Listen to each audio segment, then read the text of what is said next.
river.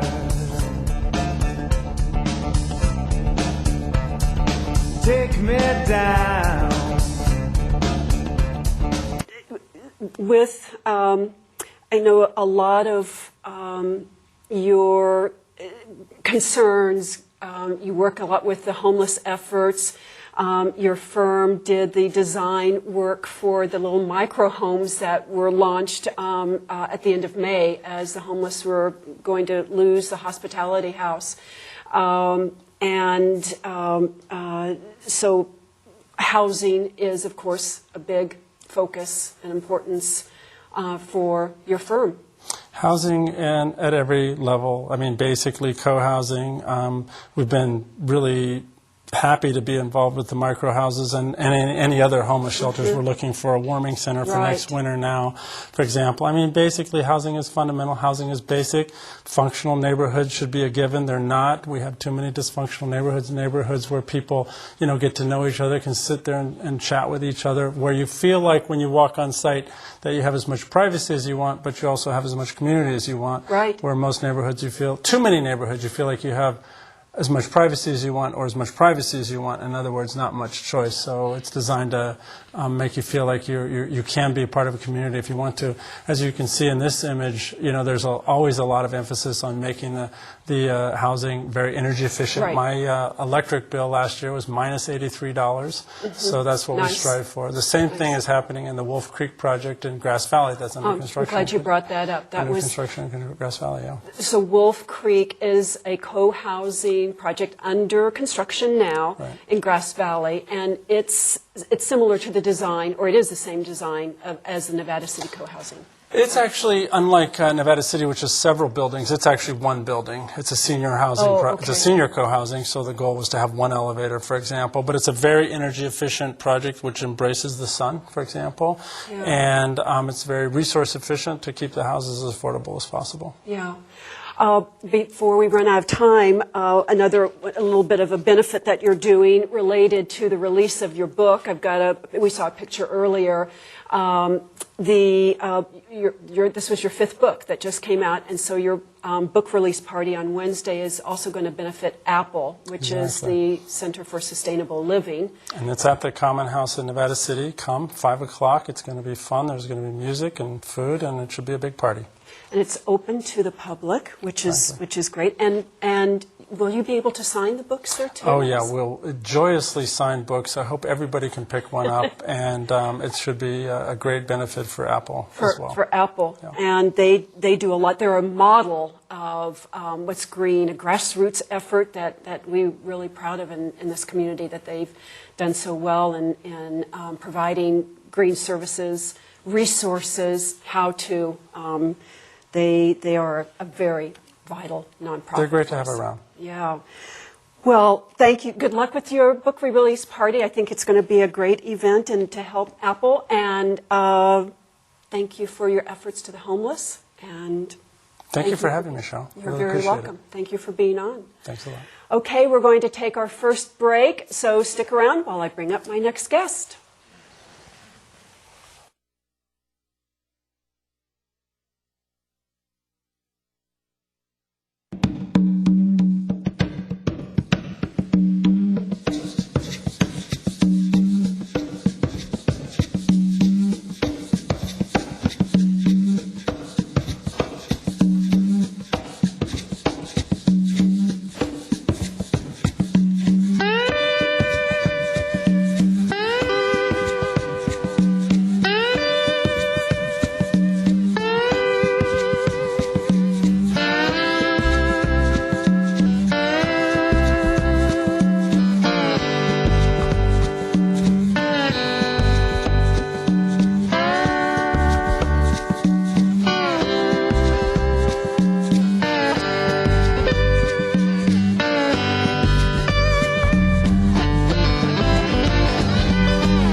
Welcome back. My next guest is also a business owner who is making an effort with and a lot of contributions, donations to our local food bank. I'm delighted to have her on the program. A warm welcome to Suzanne Voder of Delta Home Loans. Cheryl, thank Hi, you. Suzanne. You're welcome. The food bank has been a big part of your company for so long. Yes. Your husband, John, is on the board president. Mm-hmm. Gosh, a very good news for the food bank. Just recently, they moved into new facilities. And tell us how you really got that to happen for them. I think it was all John. He's a huge striving force for the food bank. That's something that's near and dear to his heart. Mm-hmm. And the biggest need was to bring many of their services into one, to save cost, to save energy, to keep it more streamlined. Yeah. And the biggest thing was funding, of course. Funding is difficult and expensive. John was able, with our contacts, to contact United States Department of Agriculture to assist in financing the food bank in the building and the grants associated. Yep, and they purchased the building and have moved in now, and it's just been a fantastic partnership between the two. They work so well together between the food bank and USDA. They were right there, very helpful making this all happen. Right. And good for the food bank because they have the need and demand for them has been growing and growing. There's more need with the economy, as we know. Yes. And so now they've got more services, a lot more is consolidated. They have a little garden in the backyard. Yes, which yeah, is they're excited about that, growing their own food. vegetables. It's so good. But we don't think of the USDA very much as a lending source. Well, is we're that pretty unique? It is. I think for our community, we're very fortunate in Nevada County to be considered a rural community. Right. And the USDA is for rural communities, to help develop communities. We use it in our home loan lending, and we have used it to, obviously with the food bank, but given that referral source out to other businesses as well to help them fund and rebuild and even remodel buildings. So it's an opportunity, I guess, if you look at it, but a lending avenue that's unique to our community because we're rural. So that's available to residents too, or is it just for commercial? Well, there's two types. The food bank utilizes the commercial aspect of the USDA, and for residential in Nevada County, there are programs that allow people to get into homes with little or no money down, provided they qualify in very strict qualifying criteria. Yes, we're seeing that a little bit more now these days with the, but there's, as we were talking before the program though, there's a lot of great programs lending that can make homes affordable. Affordable. That's the bottom line, is affordability. To get people into homes that they never thought they could purchase before, and with house prices the way they are. Yeah. That's one of the ways we're able to do it. Gosh. Well, are there some new, in addition to the USDA, are there new lending programs on the horizon? Any inside They're scoops always for that? changing. I know. It's hard always to keep changing. up. Yeah, we have down payment assistance programs coming about for first-time home buyers again, which is exciting. And we have programs for teachers. Oh, gosh. In Nevada County as well. Yeah.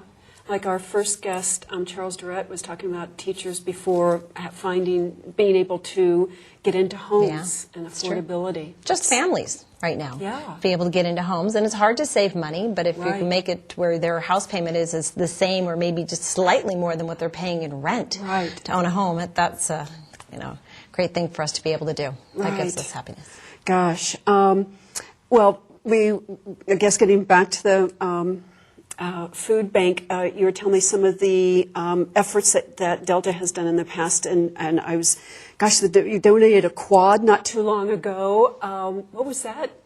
One of those off-road things? One of the off-road things. The food bank has been a big part of our thoughts, and since being in business for as long as we have in here, the community is a big part of us. We want to make sure we give back to the community as well. And yes, we've donated a quad, four-wheel quad, and a scooter. And we've gone around and sold raffle tickets throughout the year at different events for people to purchase or put their name in to win the quad or the scooter. And that was lots of fun. Lots of mixers, lots of events, the fair. Take the quad. Yeah, we were all over the place with the quad and sell tickets. That's been fun. Yeah, the quad is the popular thing at the mixers, I'm Oh, sure. yeah, absolutely. And then the food bank, I know, has a annual important event coming up in August. They do, the Run to End Hunger. It's a 5 or 10K run walk in Nevada City. It's in that's right. August. It's Okay. August, lots of fun. Yeah. And we're looking for supporters and for people to participate Right. to do it. We run through Nevada City, and it's just absolutely gorgeous. Yeah, it's a good way to get sponsors for it, raise awareness, and they need our help. Yep, they do. It all goes back to the Volunteers are community. always welcome. Oh my gosh, yes. So, Paul, where are we on time? I didn't catch your. Okay, we've got a few more minutes. Great. we can talk a little bit more. Gosh, well, we talked about the food bank, which is great. I want to hear a little bit more about some lending programs, I guess. Can we turn this a little bit to the business aspect? Yes. Well, gosh, we've been in Nevada County since 1989. Lending programs are available. It's not easy to get a loan, but I think that we provide the service to make it happen for you, so you don't have to go to the bank and have to do it all yourself. The lending programs that are out there just vary depending on the person and the need. And there's lots of different programs out there. When someone says there isn't something available or you can't qualify, that's not always true. Well, I think what I like too about the broker is the variety of resources that you can pull and tap into, whereas a bank, it's just they only have X amount of services, and that's it. Right. So you might be able to find something really tailored to somebody's budget, what they're looking for or can do. I think the biggest thing now is credit. That's where I was going. In the last 4 or 5 years, a lot of things happened to a lot of people that were out of their control, and they're ready to come back into the housing market. And believe it or not, after 3 years of not owning a home, you're now considered a first-time home buyer again. As I well know. Yeah, and that's exactly. Coming up. So we look at clients' credit and what has happened in the past, and maybe how we can help fix it a bit to get it to a point where they can purchase in the future. Right. Right. And with all these USDA rural loan, gosh, I think people are probably amazed that, as you said earlier, it changes so fast, too. Yeah, it is. What you think you might know is outdated and it's been replaced with something new.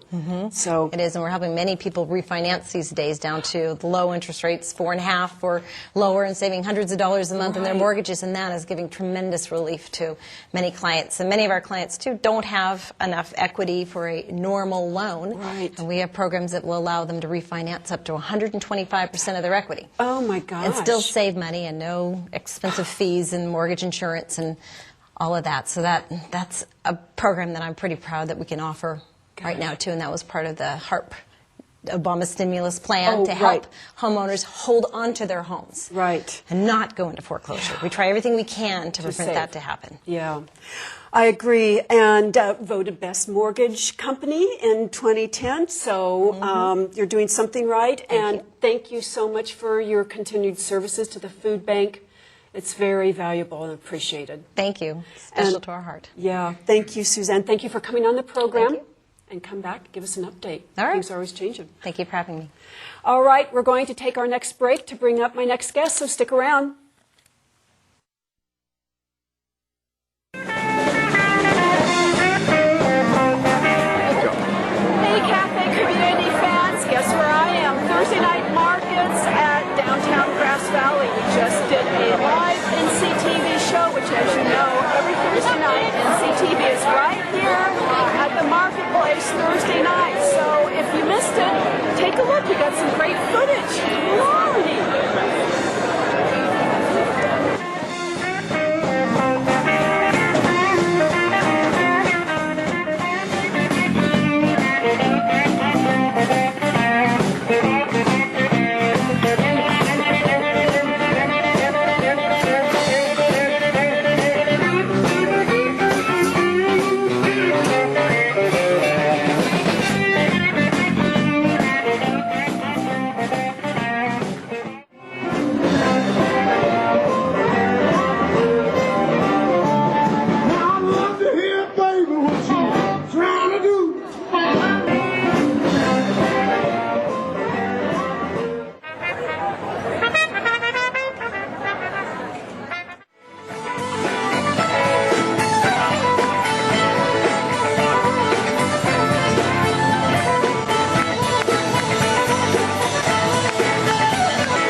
Okay, welcome back now to two nonprofits that recently joined together and formed a partnership. How about that? On my left is Michael Young. He is KVMR board president, and on his left is Paul Drake.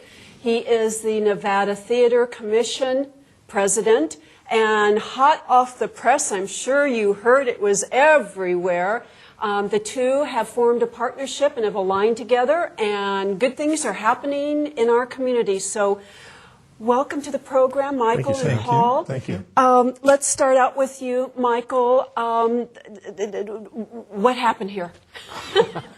We've got KVMR and Nevada Theater, and you're both joined together now. A lot has happened. KVMR is, for the last couple of years, has been undergoing a quiet capital campaign to find a new home for us. We rent space on Spring Street, and we've long ago outgrew that, and we need a bigger place. We need new facilities. And we wanted to have a community room and everything. So we've been working on that, and have vetted a number of buildings, and nothing kind of worked out. And then one of our ad saleswomen is on their board and said, "What about the property across the street, which is directly across the street from the radio station?" Mm-hmm.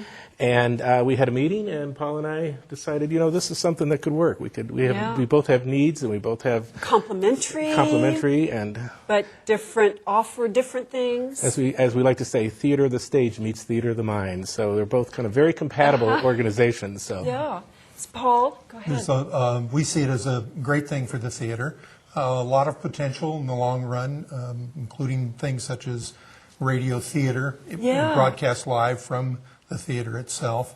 That works out well for KVMR as well, because they need a facility that they can do those sorts of live broadcasts from. So the theater's ideal for that. Right. And we really look forward to that. We think in the long run it'll be very good for the theater. Sure. It'll raise our profile in the region. And perhaps increase the number of performances with the musical now that it would be broadcasted. So because of the enhanced exposure and being able to broadcast it, I mean, it's almost like, gosh, you have nowhere to go but up and up and up.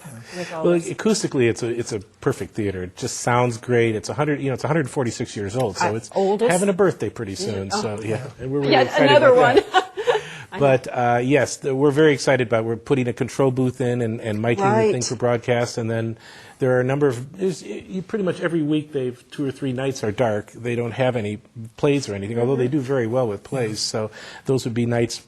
Hopefully that we could use it to broadcast any kind of events or holiday events or whatever. So. Right. So what's the next step then? I mean, when can we see this happen? I know the buildings I have one photo, those tin sheds that are so just, I think visually, I just love to look at all the not formations, but different. Look at that, the rustic, the steel. Yes, there. Thank you. What's the next? I mean, this doesn't. You can't work in it now. It needs a lot of. No, right. What we are now is we've announced the relationship and the plans, and we have to go through the city's permitting process and approval process, and we also have to go through the feasibility study. There are a number of studies that need to be done. So what we did in this case is that we came out early and said, here's what we want to do, and so the community can follow with us as we go through the whole process. And it'll be at least 2.5, 3 years before it gets done, because we have to go through the process, and we have building seasons and stuff like that. But that's fine, because we'll be fundraising. We've fundraised during the 2-year run-up to this, and we'll continue to do that in association with the theater, and that's part of our working together relationship. So we're very much on the front end, just in design and feasibility and that sort of thing. Just at this point, formally got the handshaking, and the ink is still drying, and we just learned each other's names. And just after all this time. So, when anything that says feasibility study, it always just sounds like a long process. Well, it's important. It's downtown. It's in a historical district. We want to make sure we do everything right. That's very important to both commission and to the board. So the looks, everything will remain historic. It's primarily the interior that will. And how big is the tin space? That's a question I had. I mean, the footprint is 3,500 feet approximately. Square feet. And is it all one open? It looks like 3 separate because of the peaks, the 3 three separate roof peaks. Inside, it's just one open It's space. open. Yes. I see. And how does that compare to your existing space now? Well, our space is closed, but we rent across the street at 401 Spring. Right. So that's the interesting part of this, is that we're actually moving, after looking at buildings for 2 years, we're moving 40 feet across the street. So, It all comes back to home. I right, guess. right. But so we currently are in about 2,800 square feet usable space in the building across the street, and so the total footprint would be about, if we built 2 stories, would be about 7,000 square feet. And we are, part of that we're going to dedicate back to the theater for backstage area, for green rooms, and for... Oh, my gosh. Yeah, so everybody benefits. Everybody will get some of the space. Oh. So we'll have a community room inside for people to come in. There'll be a performance area, not only in the big theater, but also within our station, too, Right. for small combos and stuff like that. Very interesting. And Yeah, It's all the things we've ever wanted. As the theater is now, there's really very little space between the back of the stage that's used for Right. productions and the back wall of the theater. It's really Yeah. only about 3 feet. And the my plan gosh. is hopefully that we will open that up. There would be access into the new building, and there would be a space of approximately 1,200 square feet. Oh, my gosh. More or less. And that Oh. would be available for the theater companies, for them to use. And we want to keep it as flexible as possible, more or less an open space, and they can use it as best benefits their production. Oh, very exciting. One of the things I had read about was a theater district. What's that concept, or what do you envision that to be, and what is that? Well, we have at that part of town, we have up on Broadway, we have the Nevada Theater, and then behind it is the Miners Foundry. And there are two, they do a lot of the similar things, but they're independent also. By putting the radio station in between, we kind of connect them, create a theater district, and we're talking about, and this is still in the feasibility stage, but the entrance on Bridge and Spring Street would be a community corner. And that would tie the thing. So there would be kiosks there. People could go there. There would be a little plaza. I see. They would get information on plays, either at or events at the Miners Foundry or at the Nevada Theater. It just would bring people down to Broad Street and kind of open that area up and create, because there are 2 distinct organizations there, the theaters. And so that's Right. part of our plan. But the theater's very much interested in collaborating with other, other nonprofits as much as we can. And we've already talked to the Miners Foundry about doing things. We're in the process now of trying to set up a shared box office that's sponsored by the Arts Collaborative in Nevada County. Exactly. We will participate in that program, both the Miners Foundry and the theater, and both have box office. Right. Oh, very exciting. And this is, I think, the first that we heard of this. So you heard it first There on you go. Cafe Community. Breaking news right here. Exclusive. Yes, I got it. All right. Well, it looks like we just ran out of time, so we're going to have to sign off. Best of luck. Thank you. I'm sure Thank you very much. fundraising is going to be forthcoming, and community is going to be behind this. This is very exciting. Thank you. Thank for you. having us. Thank you. Thank you, Michael, and thank you, Paul. All right, we're so glad you could be with us tonight. We're going to have to sign off, so we'll see you again next week.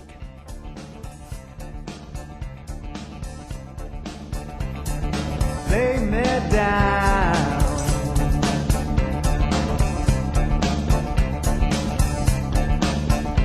by the river.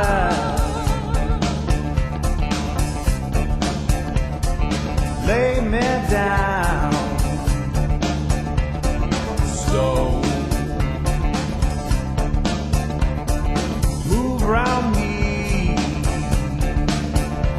like the water. Rinse me down.